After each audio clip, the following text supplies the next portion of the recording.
You just moved to a new city and your new neighbor is super friendly. It's Christmas Eve and he invited you to join him and his family for their yearly tradition. Many locals gather on the beach late on Christmas Eve and look out onto the water. You're about to ask what you're supposed to be looking for when you notice the silhouette of a ship rolling gently in the waves. With piles of pine trees strapped to the deck, it looms in the distance for some time, then fades off into the darkness of night. You've just witnessed the ghost of the Christmas tree ship. Welcome to Ghost Binkers.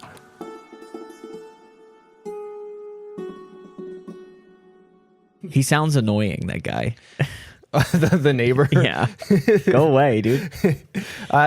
He probably should have just told you when you asked. Hello, junior and senior Binkers. I'm Trev, and I want to believe in ghosts so very badly. And with me is my buddy and co-host, Killian. I believe in the 3 Christmas ghosts.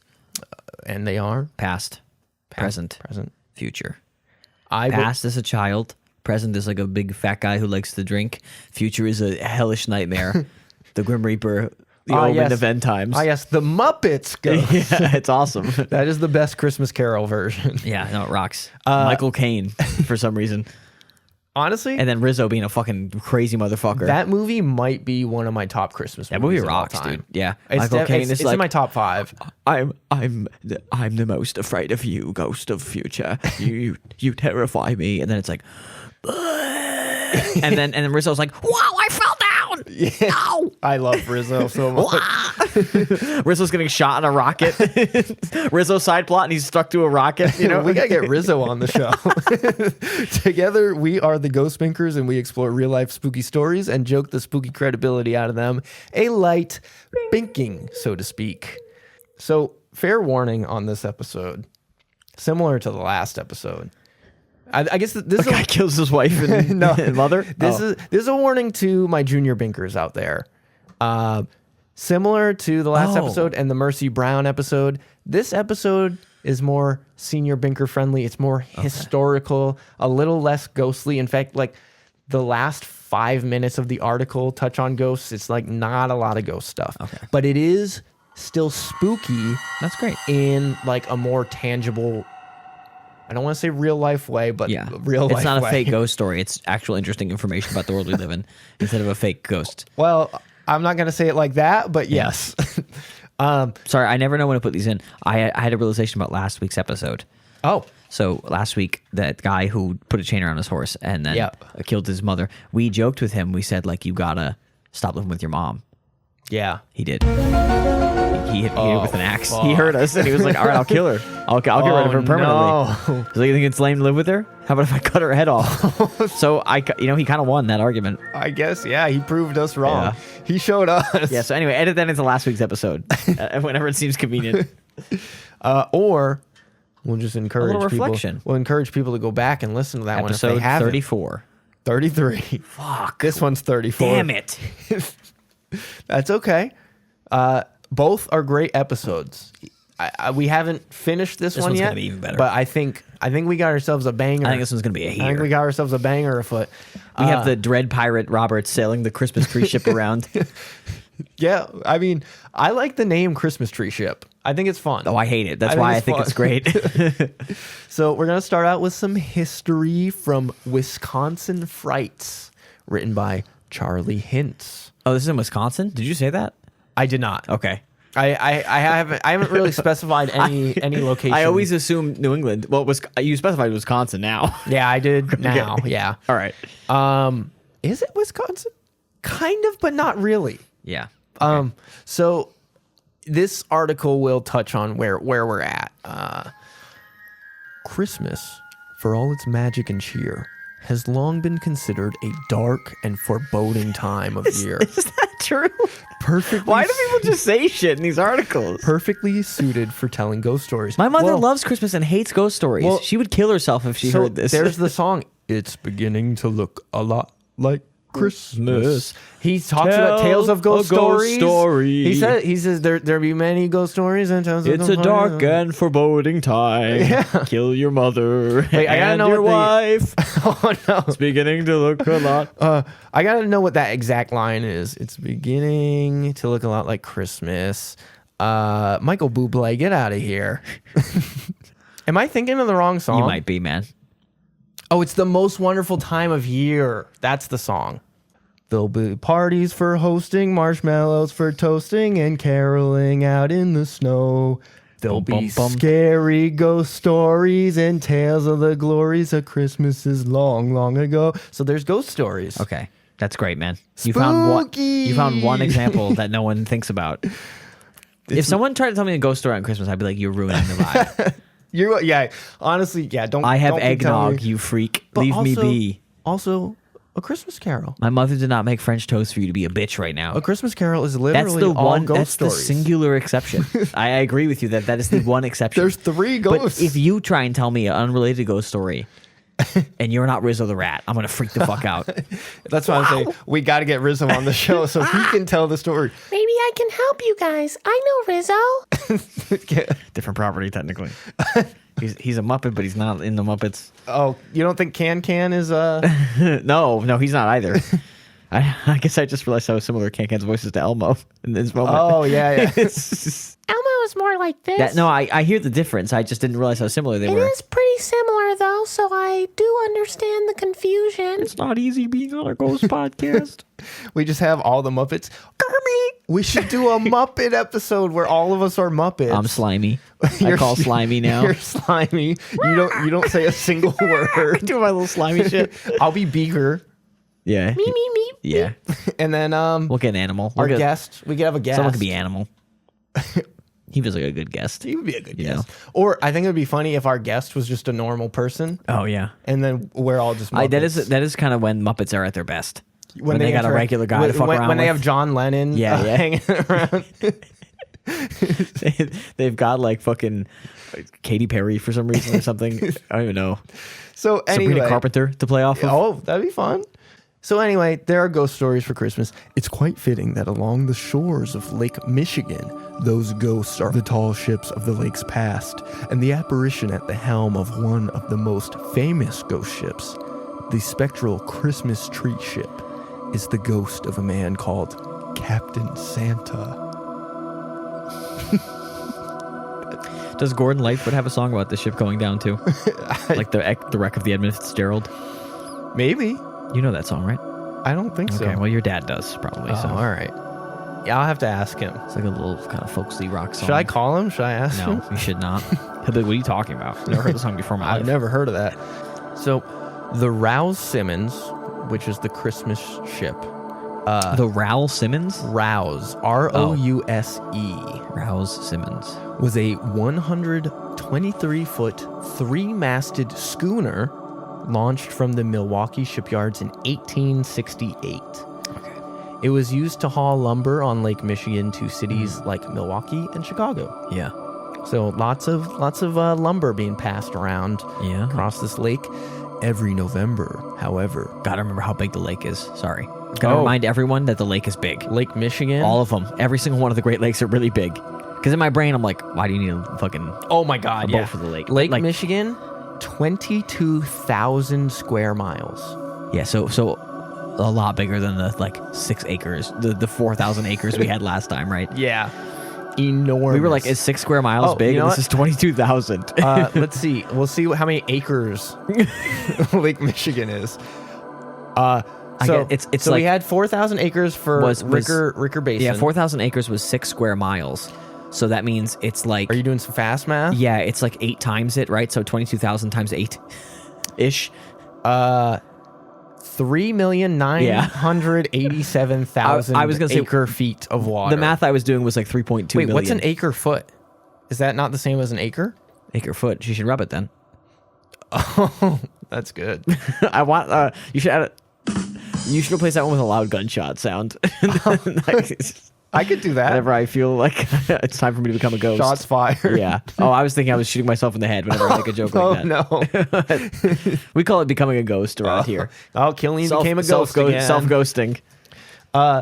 Every November, however, she would make her final run of the season headed south to the waterfront markets of Chicago with her deck and holds loaded with northern Michigan evergreens for the holiday season. So I will say, So not primarily a Christmas tree ship. no. Just the one time. Just during like November. the final run. The final specifically. run. So once during November. of the season. Yeah. Yeah. One time during November every year. Yeah. It's got Christmas trees. It's I a little fucked up to call it the Christmas tree ship when it's doing other stuff mostly. We'll unpack that. I guess there is a Captain Santa. So maybe There's a Captain Santa. Yeah. So the Rouse Simmons was one of about 24 ships that delivered Christmas trees during this time. Okay, its Christmas tree ledger is fading in my mind of what of the relevance it could have. But it was probably the most well known due to its captain, Captain Herman Schooneman, who he would sail up to the Upper Peninsula of Michigan, come back with a load of fresh cut Christmas trees. The tip of the mitten. He'd come back to Chicago, dock, and decorate the ship with lights and invite customers on the ship to pick out a tree. So that is the one thing he's doing that stands out. That's fun. It's actually really fun. I would do that now. Yeah, that I rocks. love that. His wife Barbara and his I can imagine paying $13 for a hot chocolate aboard this ship when I go to get my Christmas honestly, tree. the vibes would be so good, I wouldn't even care. No, I know. His wife Barbara and his 3 daughters would make wreaths and garlands and other decorations. Now it would be to sell. 3D printed garbage, but yeah, it'd be Etsy trash and crocheted things or whatever.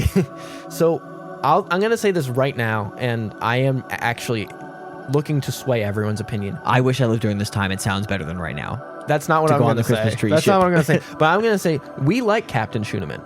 Okay. He really enjoyed doing this, and he developed a reputation of generosity because he gonna like murder a kid in the next sentence, right? Okay, okay. Just making sure. Don't worry. Don't Okay. worry. He everyone saw him as a generous person because he would actually give trees to like more needy residents. He was actually that guy in Chicago who built the murder house to kill everyone. Oh, no. Yeah.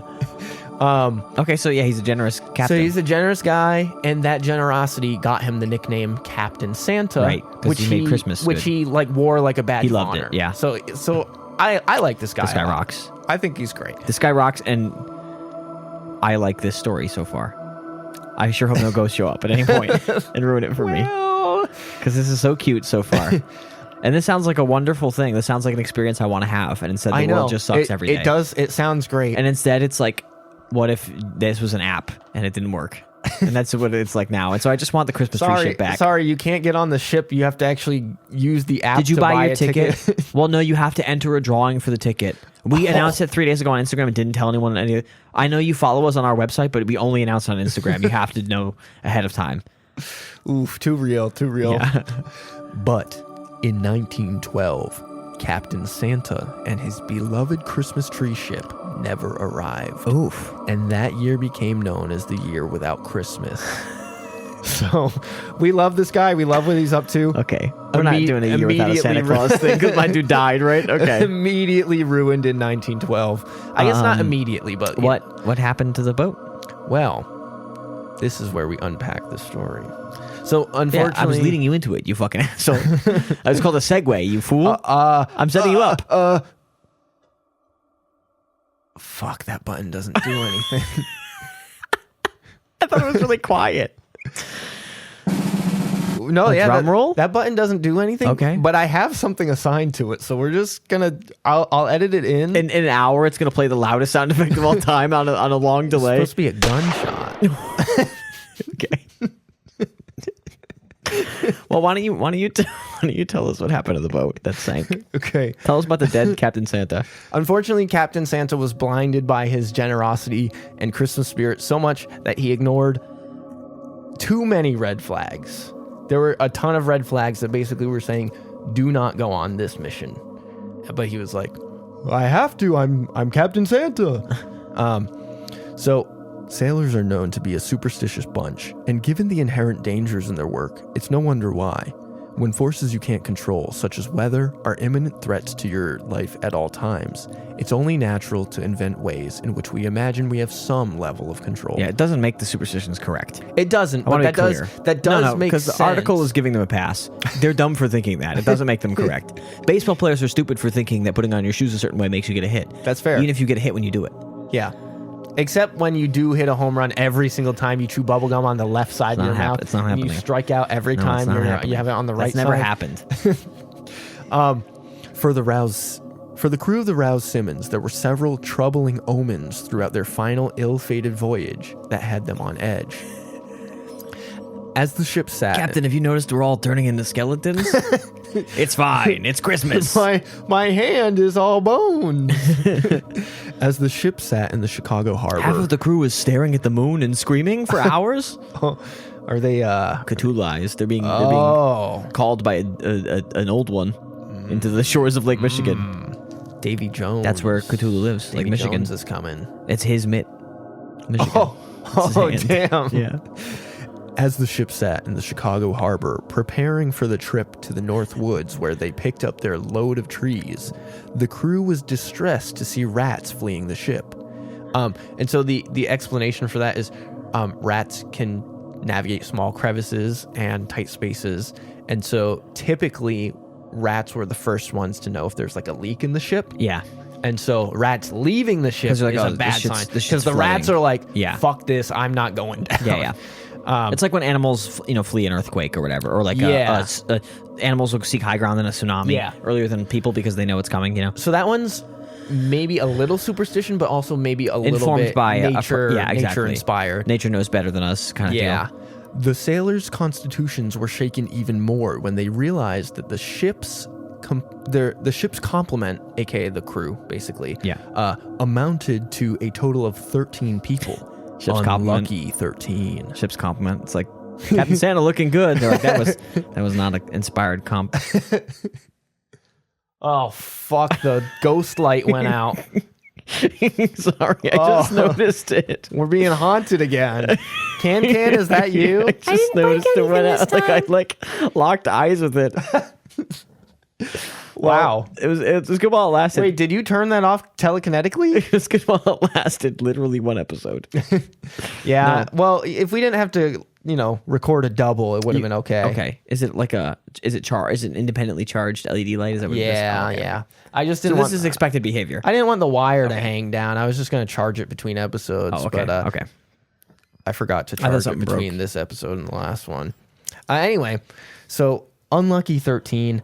I disagree. Does that count the captain? I think so. Okay. I think so. Either way, it's the complement of the ship. So I don't know if the captain does count, he's included in the count, and if it doesn't, then but if it's 13 either way. So if it doesn't count the captain, then I feel like it's like, you're like, there's 14 guys on board. Yeah, exactly. 14 guys. Yeah. And if it does count the captain, I'd be like, well, the captain doesn't count. It's like 12. I also have to disagree with the idea that 13 is unlucky. Yeah. I feel like it's a lucky number. Okay. Why is that? I don't know. It just feels lucky to me. Okay. It's always been a lucky number of mine. So this is where you draw the line. This is where I draw the line. A number everyone agrees sucks, and you're like, no, it's different for me. Yeah, I think it's a great number. I think one of the guys should have been like, I'm staying home. Let's get back to 12. Let's get back to 12. I'll pull a rat and I'll leave the ship. The one guy who sees the rats coming off and he's like, well, if you guys are worried about 13, I'll happily stay behind. Yeah. 12 is fine. No, you're getting on the fucking ship, Ryan. I mean, like 13. You're trying to get out of the Christmas tree duty. 13's a bad number, guys. You're trying to get out of the login duty, and you're not having it. Captain Santa's like, where's your fucking holiday spirit? Are the eyes of the kids on Christmas morn will be wet as a scouse with you lollygags about. Captain Santa's pretty pissed. Get on the boat. Yeah, he's usually only jolly. This is the only thing that would piss him off. You've made me into a Grinch this year. Okay, I'll come back on board. This is my traditional Chicago accent. So, do you think the sailors were hanging out on that dumb fucking concrete beach? That's what they were doing in Chicago. Probably. They're looking at their ship from the stupidest concrete beach of all time. I don't know when that beach was stupid. Was fucking created. Probably last year. Dumb fucking beach. Millennial ass beach. Captain Charles Nelson, co-owner and co-captain of the Rouse Simmons. Get the fuck out of here. Co-captain. Get the fuck off my boat. Co-captain. Just like we're co-captains of this podcast. If one of us was called Captain Ghost, you wouldn't be a co-captain anymore. Or the other person would be a fucking second in command. We call him the biz. First mate, as they say. Captain Christmas. Captain Christmas. You kidding me? Yeah, he should have taken on a nickname too. Well, he's the co-owner. Does Santa and have like a co-captain. guy? Rudolph. Hermie? One time. Herbie? Herbie? Yeah. Are you suggesting like a Herbie type situation? Whatever his name is. Who's the twink from Santa Claus 2? Bernard. Bernard. Yeah. Yeah, Bernard. Get him out there. Send Bernard out there. Lieutenant Bernard. Co-Captain Bernard. Send Bernard out on the ship where the rats are leaving, and it's 13 And he's like, people. yeah, the rats are leaving. That's a good sign. Or whatever he says. I assume he's like whatever I assume he does sassy like Marvel thing. quips. I don't know. Whatever sassy thing he has to say. Charles Nelson is the co-captain, co-owner of the Rouse Simmons. Chuck Nelly. He almost didn't board the ship. He had doubts about the old vessel's seaworthiness, and his daughter, Alvida, cried and begged him not to go on. His daughter, Velveeta Mac and Cheese. His daughter, Velveeta. Velveeta Mac and Cheese. Some believe that the girl may have Inagata Alvida. Get off the boat, man. Don't do 9/11 stories, you know? Oh, no. Yeah. Some people believe that the girl may have had a premonition of what was to come and tried to spare her father of his ghastly fate. Kids cry when their dad goes on a ship for 8 months, man. It's pretty normal. It's a pretty normal Especially during instinct. like Christmas time. It's pretty or like normal. it's November. It's a pretty but normal instinct. Nelson had a commitment to honor on the creaking old ship, but he assured Alvida that this would be the final tree run aboard the Rouse Simmons. Little did he know. Schooneman made the same promise to his family, and though not the way they intended, They were both both correct. men kept their word. Wow. Sorry. At least in life. I know how everything's written. Oh, is that really the last sentence of that? That is That's the last brutal. sentence, I don't like that. Do you want to see a picture? Because maybe of because the ghosts are still doing runs, so that's the suggestion there. Yeah. They're doing Christmas runs. Here's a picture of the Rouse Simmons. Yeah, when you said 123 feet, I was like, that sounds smaller than I thought it would be. It is kind of small, I think they loaded that thing with too much fucking wood. Too many trees. but wood floats. I was picturing, so when you say three-masted, I was picturing like a gigantic Spanish galleon. Me too. Yeah. Me too. You said like it's a schooner or whatever. Yeah. And I know how big those boats are. And in my head, I was still like, it's probably a gigantic Spanish galleon. 3 masts seems like a lot. How big was a Spanish galleon from the Assassin's Creed Black Flag type game? Cover me. I've got a frag grenade. 130 to 200 feet. That's not big either. No. Were they small? They just have multi-decks, so they're probably like taller. They're probably the same length. I was gonna say, but this ship was like, I feel like that ship looks so small. I wasn't impressed by the ship you showed a moment ago. Also, That's on why I'm asking. Reddit, it says Spanish galleons were not 200 feet long. Galleons were only about 160 feet long. Okay. So, you know what? All my knowledge about ships that I already didn't really have, out the window. Yeah, I don't know anything about ships. I'm not a shipper, you know. I don't know nothing about them. What's up with schooner these days? Schooner. I just want to know why it looks so baby. What's the biggest ship? Biggest ship they have. What's the biggest masted ship? Wooden ship, though. Yeah, I guess. The Wyoming. It's an actual. It's an American wooden 6-masted schooner. Oh, okay. Schooners are the biggest ones? It's 450 feet from jib, boom, tip to spanker, boom, tip. What is this, English? Spanker. What does that mean? Spanker boom tip. I hardly know her boom What tip. the hell does that mean? All right, let me look up spanker boom tip real quick. Be careful what you find. There's a lot of ship blogs here. A lot of guys building model ships. I'm more interested in the model ship guys. So the journey north was uneventful, but when it docked in It's south you gotta worry about. Thompson, Michigan, more rats evacuated. So first off, this ship is just blasted with rats. Also, those poor rats, they landed. They were like, cool, I get to see my family again. They were like, where the fuck is this? Yeah, This looks like Thompson, Michigan. They get off. They're like, I thought we were in Chicago. I'm so excited to see my family. I was going to lay on the concrete beach all day. What am I going to do in Thompson, Michigan? So It's a town of 6,000 people, probably. Captain Santa was well aware of the dangers of sailing at this time. Use his actual name. He's about to die in 20 minutes. We're going to use his real name. Schooneman? Yeah, Schooneman. You got it. Schooneman, yeah. Captain Santa was well aware of the dangers of sailing at this time. He had been doing this for almost 30 years. And his own brother... Not that long. I feel like that's a good amount of time. I was picturing Santa Claus, so he's been sailing for like 60 years in my head. Okay. I guess you die if you sailed there as like an old ass man. Yeah, so yeah. I guess you start when you're 16. He's probably like 15 when he started. Yeah, so he's like 45? Yeah. Wow. His own brother, August, had lost his life making a Christmas run back in 1898 due to a winter storm. So he knows the dangers, he knows the risks, but Well, his brother violated the month. That's true. He's got to be out in the summer. Your name's August. You can't be fighting the winter out there. true. You got to be True. doing You gotta be out in the summer summer. activities. Most Also, his name is just John, isn't it? Like John Santa? Schulman. What's his first name? Hold on. Robert Herman. Schulman. Herman Schulman. Okay, Herman. But like, your name is Herman Schulman. Your brother's name is August. August Schooneman. That's like and Herman Schooneman. But I feel like August is so like if your name was like David, Robert, and then your brother's name was like Aurelia, you'd be like, what the fuck? Why is his name Aurelia? For some reason, what a mythical little name. I don't know. Like, it doesn't say anywhere like what the brother ages were, but for some reason I'm seeing August as an older brother. Okay. So maybe they tried the month thing and they were like, you know what? This is crazy. Fuck that. This does not work. Back to normal. First of all, he keeps almost dying. dying every winter. Yeah. We've angered Demeter or whoever the goddess of winter is. You know. Damn. Most captains refused to sail at all during this time. Yeah. But for many Chicago families, the Yuletide season didn't officially begin until the Rouse Simmons arrived with her load of trees, and Schooneman always saw to it that Christmas came to those in need. So Christmas came with a big load in the Rouse Simmons. the entire Christmas world is depending on He's sort him. of shouldering a burden here. Yeah, and he's just got to get the fuck out. This guy put too many trees on this fucking boat. You know? I can feel it in my bones. Before they departed, We got a Michigan TTT port, situation. The air was still and the waters calm. Dark clouds gathered in the distance, and the tension of an imminent storm was in the air.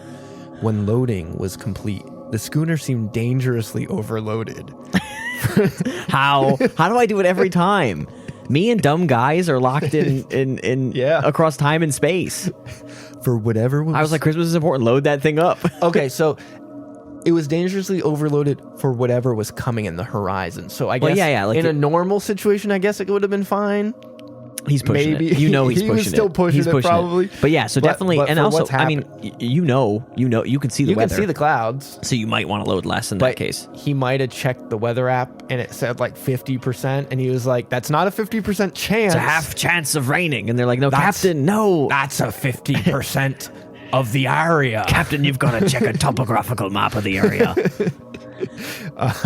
It was dangerously overloaded for whatever was coming on the horizon. The weather app was showing me last year for some reason.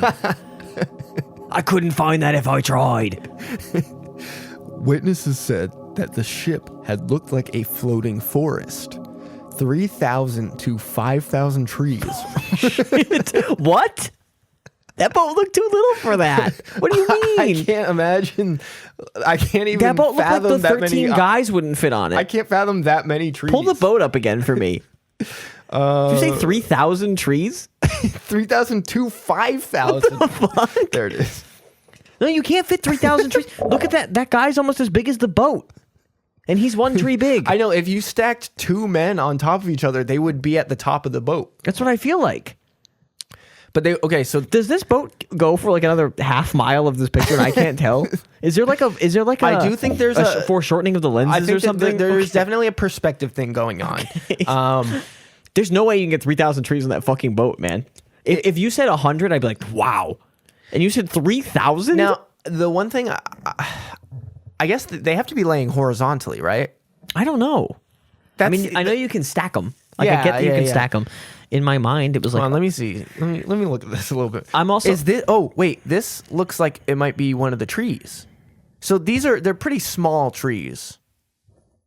And they're vertical? And they're just stacked really tightly? No. I'm so bedraggled. But the fact that they described it as a floating forest makes me Yeah, now like- wonder if they well, are I was thinking vertical. like when you go to pick out a Christmas tree, Yeah, they do have them vertical. they're vertical. Like you walk around, and that's what I was thinking it would be like. But then I was like, that's stupid. But then you said it was a floating forest, and although I guess like It could if it's just a leafy looking, fucking, pine needly looking thing. But yeah, so I'm befuddled. 3,000 to 5,000 trees were piled 8 feet high on the deck and filled the hold beneath. So that's it's in the they're ship full. too. Okay. So Where do these guys sleep on the boat? they're just sleeping on the top of the pile. Yeah, I don't know how long it takes to get across 22,000 miles of Lake Michigan or It whatever. feels like a pretty long I journey. assume so. a pine-scented threat to the ship's stability. Okay. That's a fun line. All right. No. We don't get cute with things here. A pine-scented threat. In fact, many crew members refused to get back on the ship, and they took trains back home. They were like, I'm not doing this. That's crazy. There's no room on there. It's all trees. You put 4,000 fucking trees on there. I didn't sign up to sleep in a forest. So schooneman offered some of the lumbermen a ride back to Chicago to spend the holidays with their families. I'd like to get more people killed. Come on board. At the risk of adding more weight to this. Are you sure it's safe? There's 7,000 trees on there. So the exact number on board was never known for sure. It was estimated later to be somewhere between 16 and 23 men. So I do have a couple thoughts on this. He let 15 guys on board. One, I'm thinking he was trying to offer like one or two people just to like break up that 13. one of the like locking crew guys comes out. And he's a big fat guy, and he's like, "Oh Jesus Christ!" Two people go on, and they're like, "Well, I can't go without my buddy," and it's just like a chain of people bringing more people on. The fat guy from Mulan. They're like, "Chen Po, get off here, brother! You're gonna tip the boat over." Also, like. So we've been dancing around the fate of the ship. We can kind of assume what's going to happen. Imagine being one of the guys who voluntarily got on the ship and was like, yeah, I mean, the captain said it was safe. Well, I fine. mentioned the 9/11 stories earlier. You got someone who was like, I took a train back. Can you believe it? Yeah. I saw I saw his daughter have a premonition on the wrong shore, and I was like, that's freaky. Yeah. I saw his daughter Velveeta mac and cheese have a wrong vision sometimes. It scared me. I saw 30,000 rats leave the hull of the ship. Each of them was carrying one of our trees, and there were still 10,000 trees left. So yeah, I feel like that really sucks to be one of the people who opted into riding on the ship. It's kind of funny. It was November 22. No, it was, well, yeah, I said that right. November 2022. It was November 22nd, 1912, when the Rouse Simmons set sail from Michigan. That was a Friday that year, and sailors never sailed on a Friday. It was an extremely unlucky day, historically speaking. Seafarers preferred to leave the next day. That's the year the Titanic sank. On a Friday? I had to double check.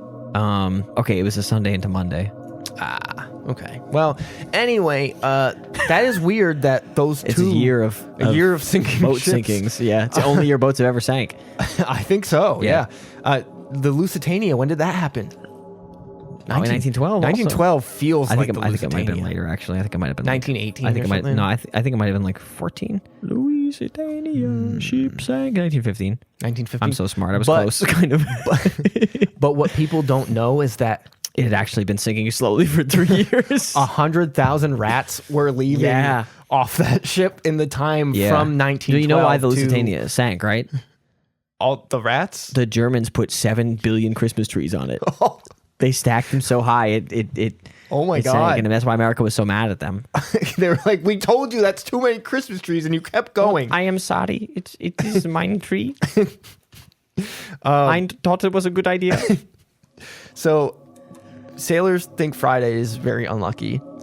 And a lot of times they will try to depart at least 1 minute past midnight on a Friday. Yeah.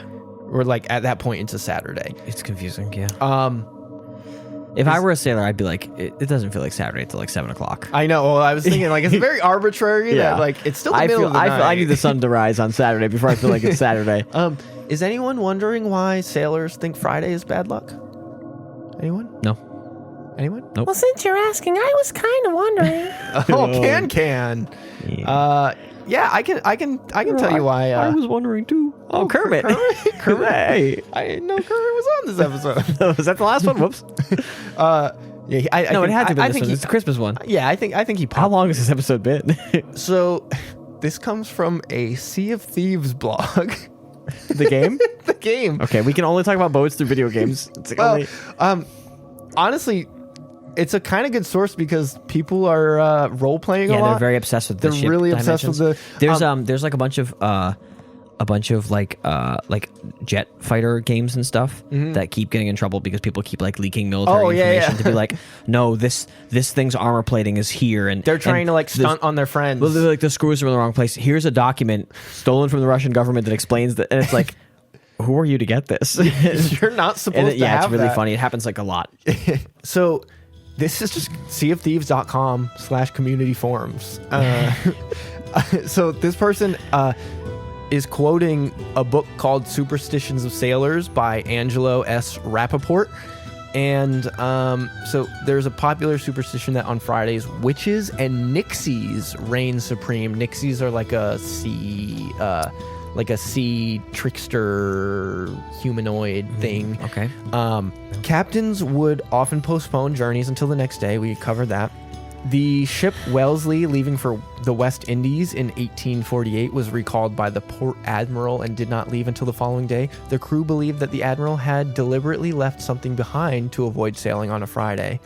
And there's an urban legend that the British Admiralty once tried to prove how absurd the superstition was. And immediately sank. They commissioned a ship. The keel was laid on a Friday. Yeah. They named her the HMS Friday. Hilarious. And launched her on Friday. Yeah, and then she just immediately exploded. She her Challenger explosions right away, right? Her maiden voyage was on Friday the 13th. Hilarious. Under a captain named James Friday. So funny. And she apparently was never seen nor heard from again. Also, no way that's true, right? That's a lot. Feels a little of cute. stuff. But it would be cute. very funny. Also, very funny it happened to the British. We'll show you what's wrong with Friday. Nothing's wrong with Friday. You can launch your ship whenever you like. Immediately. If my name isn't James Friday, crashed into a rocket. Oh, dearie me, I'm going down. When they say it was never seen again, they all just turned around to walk away, and it just sunk. Like it was like right at the bottom of the shore. Tally ho, we're leaving. So yeah, basically Friday, not a great time for sailors. They hate Fridays. Yeah. Or Rebecca Black. Or Rebecca Black. I guess for sailors, Friday is their Monday. I hate Fridays. They have they've got their little mug and their coffee, and they're like, Fridays, am I right? They have Sailor Garfield. Yeah. I'm gonna kill myself. Lasagna. Whatever the sailor version of lasagna is. Grog. Or, that's a drink, I think. I don't know what the fuck that is. I don't know. A fucking a biscuit with a weevil in it. So anyway, they decided they needed to try to beat the storm before it came, and they could not risk the ship getting frozen in the harbor or smashed against the rocks because of the heavy winds. So they said, we're going to try to beat the storm. I was going to say, why didn't they wait it out? Okay. We're going to try to beat the storm. Yeah, we're going to make the ship as heavy as possible. and go as quickly as possible. Go extremely slowly into the water. It turns out the ship sank because Captain Santa was Tokyo drifting around the Michigan Mitten. So there was one more ominous sign damning their voyage. The horseshoe.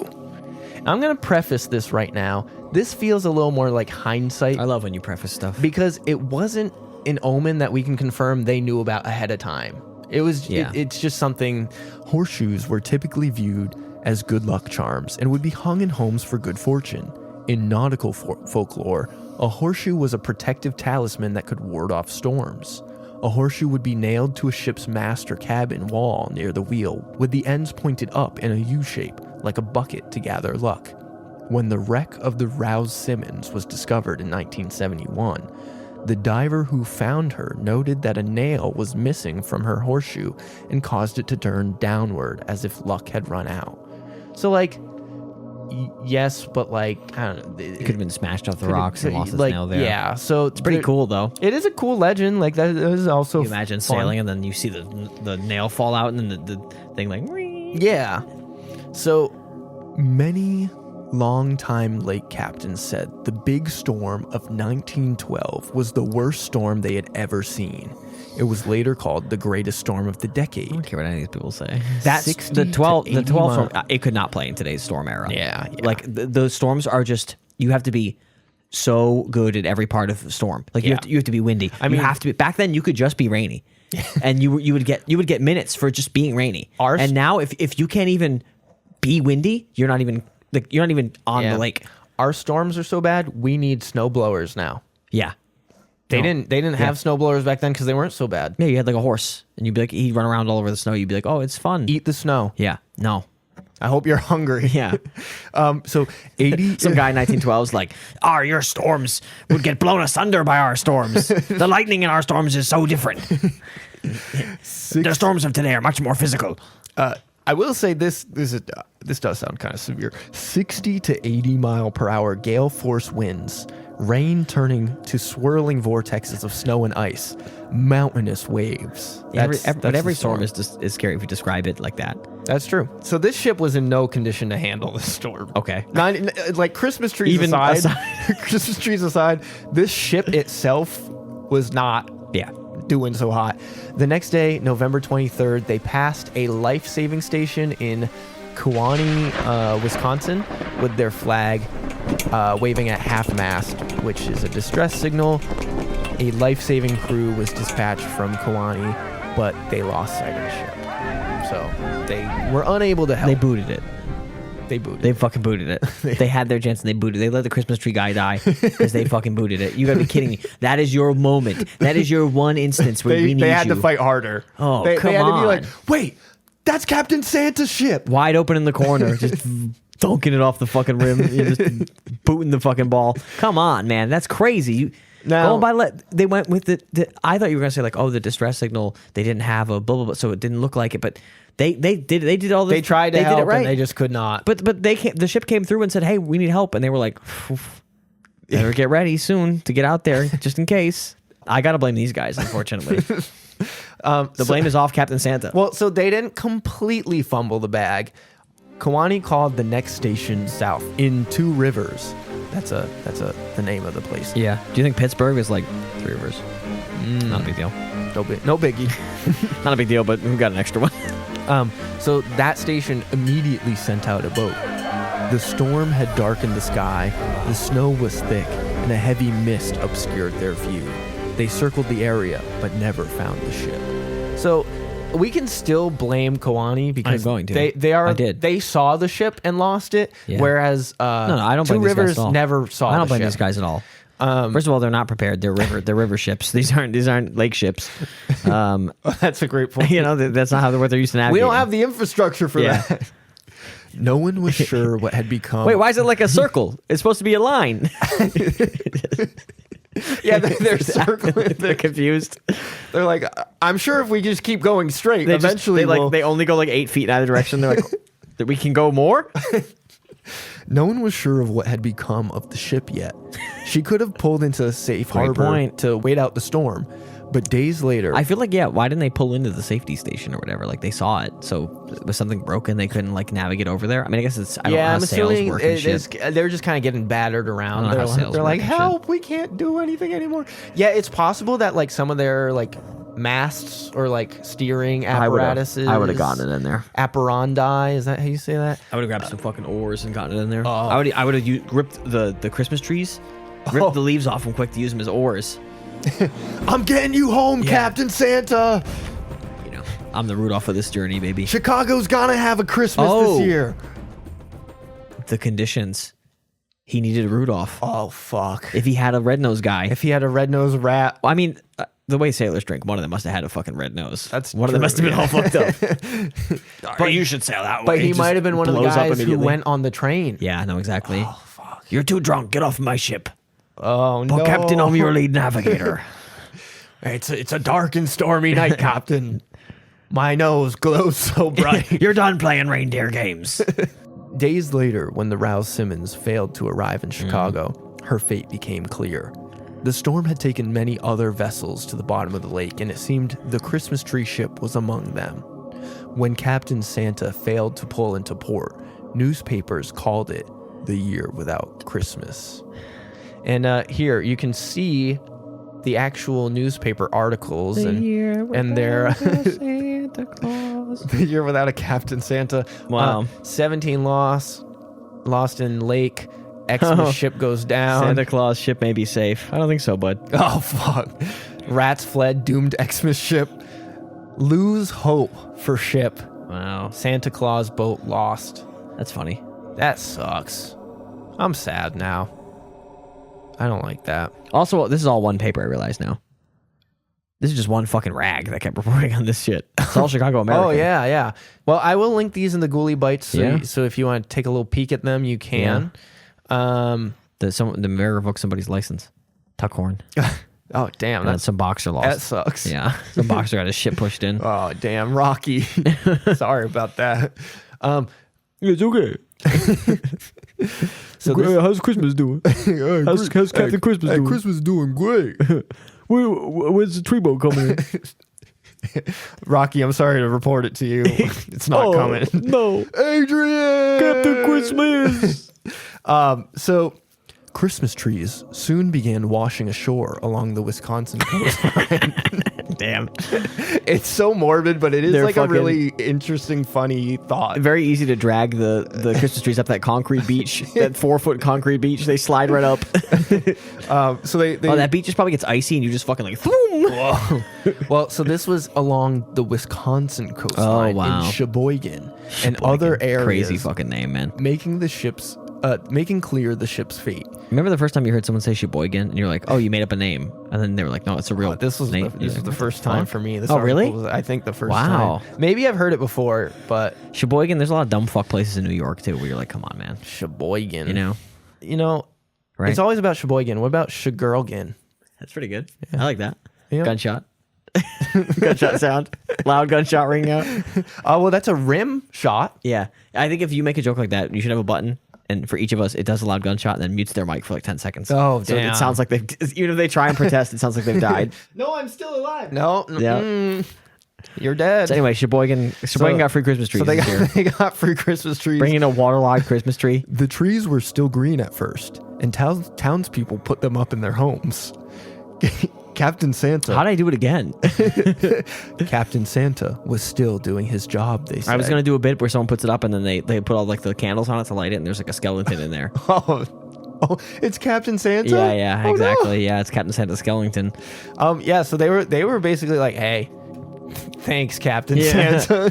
Captain Santa's real helpful. This is in Wisconsin. They don't even know fucking Captain Santa. Not really. He's a Chicago guy. Eventually, the trees started coming into shore brown. Well, and they still use them to make Christmas ornaments. They use the wood for Christmas ornaments. Good for them, I guess. They're like, thanks, Captain Santa. Yeah, whatever, man. This one, shout out to you. A message washed up in Sheboygan that had been written by Captain Nelson.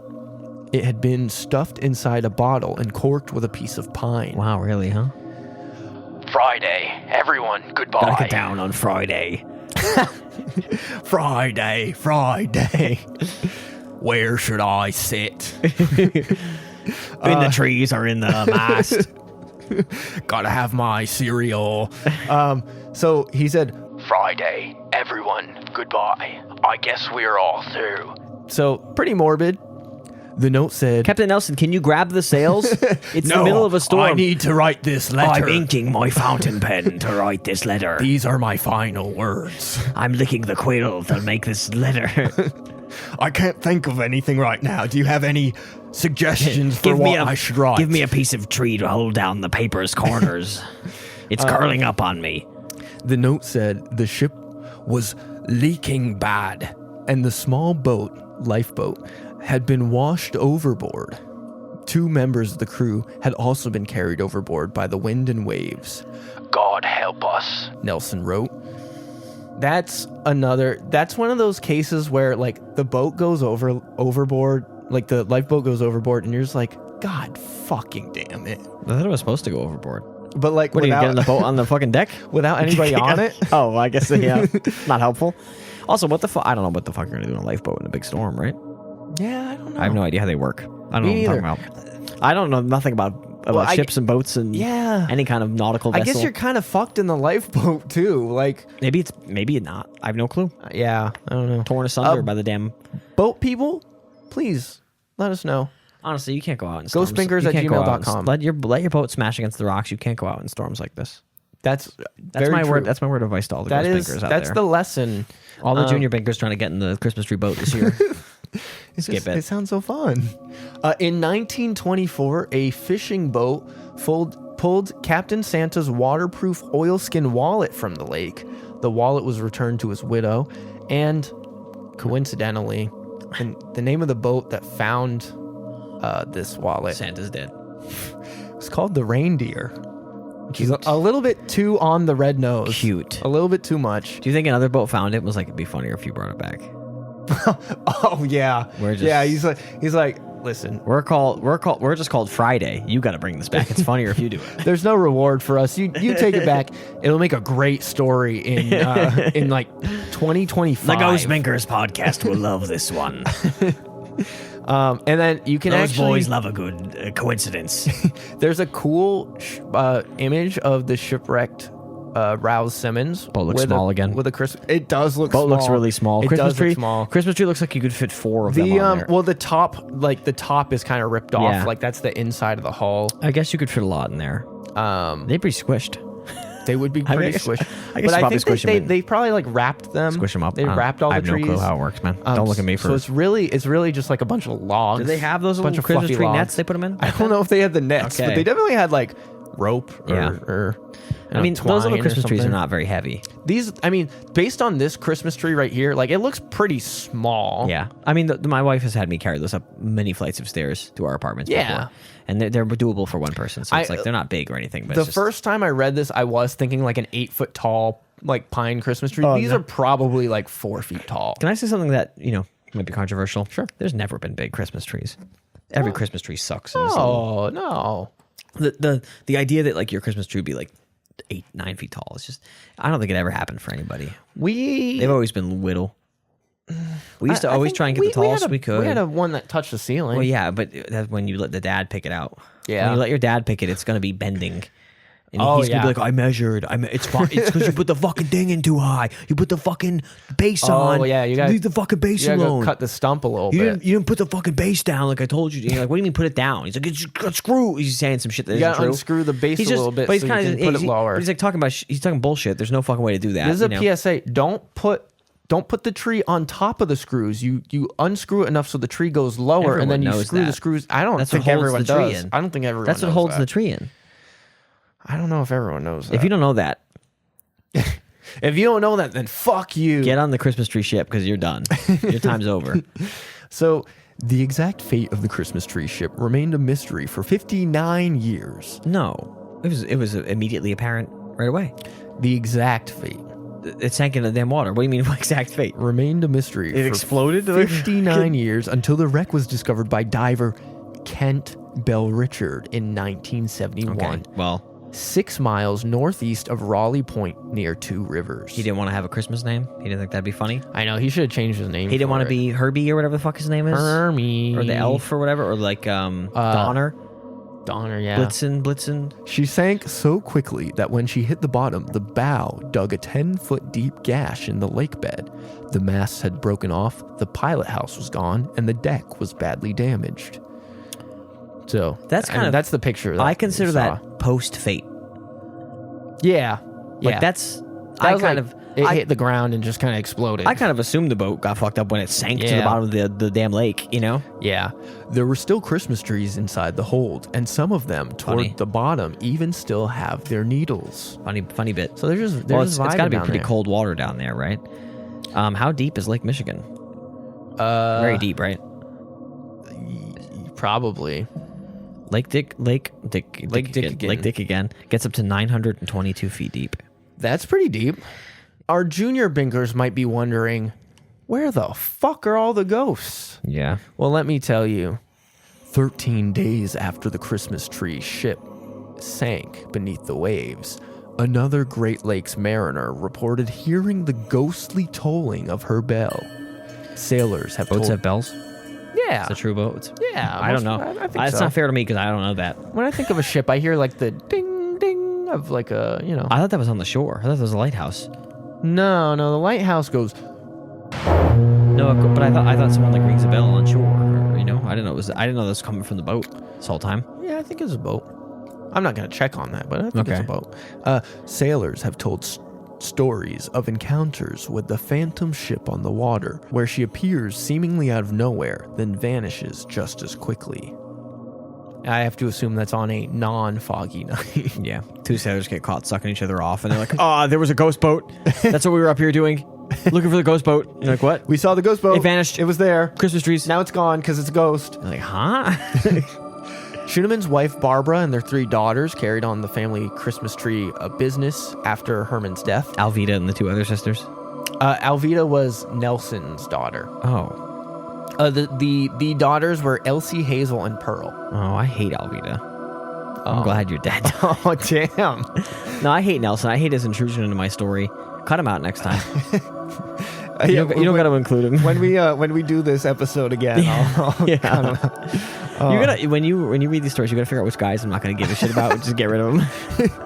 I'll ask ChatGPT. I'll feed all the episodes into AI and be like, which one does kill? You're not just editing ghost stories. You're changing the way we think about history. So the Schooneman women continued the business. They still delivered trees by boat at first, and then by rail. Okay, sounds much safer and better. Until about 1934.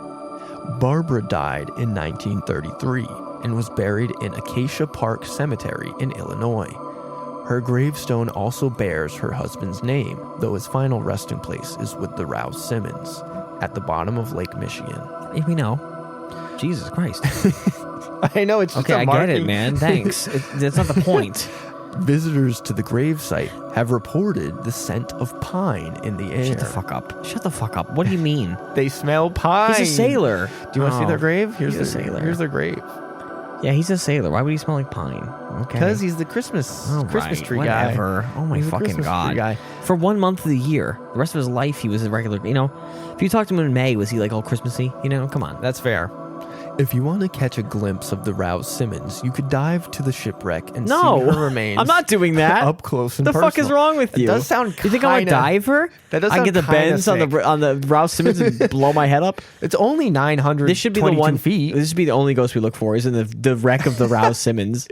It's kind of. We don't go to Lizzie sick. Borden's house. That's 40 miles from us. We go to the fucking Rouse Simmons. We dive 900 feet into Lake Michigan. One of them is free and one is prohibitively expensive. Yeah. Well, I guess the scuba gear is pretty expensive. I was gonna say, you think it's cheap to dive into Lake Michigan? We have no training. None of us have ever done this before. We would need to hire a diving instructor. We should hire the fucking Titan submersible guy. Uh-oh. Hire a dumb billionaire who built the submarine like shit to get us down there. Some say that is the modern Christmas tree ship. Some are saying that's the same thing. Sorry, basically. the sound I made was us getting pressurized and squeezed to death in Lake Michigan. Oh, no. It was us getting exploded in Lake Michigan.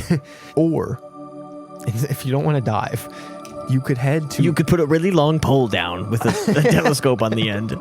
You could head to Raleigh Point on Christmas morning and hope to catch a glimpse of the ghost ship still hauling her final load of trees for the Yule season. It's a unique Christmas tradition, to be sure. Residents of Two Rivers gathering on Point Beach late on Christmas Eve or early Christmas morning before dusk, hoping to catch a glimpse of an old wooden schooner sailing out. So on there's the like frigid black an event waters. where people look for the boat. Allegedly, I assume it's like a craft fair. yeah, maybe get some hot chocolate. You're like, oh, let's see the boat. At 11, we look for the boat, and they do a little fireworks. Yeah. Well, there they would see the silhouette of the ship rolling gently in the waves, and the warm glow of a lantern emanating through the fog as a dark figure carried it about. It's pretty cool. Piles of pine trees were lashed to the deck.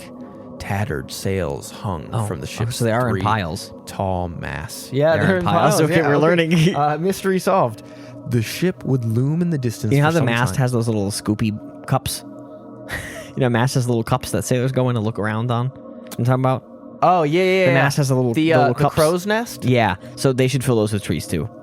Oh, So maybe it's got little puffies. Maybe they did. Of tree. And there's like some poor guys to put them 35 feet up. Maybe that's why they weren't able to navigate. Exactly. He tried to climb in the crow's nest and he was like, I can't see through all the needles. The ship would loom in the distance for some time, then fade off into the inky veil of night and vanish until next Christmas. This is what could happen if ghosts were real, but it doesn't happen, to be clear. Yeah, okay. that's what could happen. This is a thing that could happen if it did. So, that's it for the story of the Rouse Simmons, a.k.a. the Christmas tree ship. More like the Rouse Simmons, because that got me going a little bit. Yeah, I was thinking that too. What do you? If you're all worked up, Kill, what What would you give this on the Bink scale? Last episode, I think I forgot to specify what the Bink scale was. Oh, thank God. People would be confused.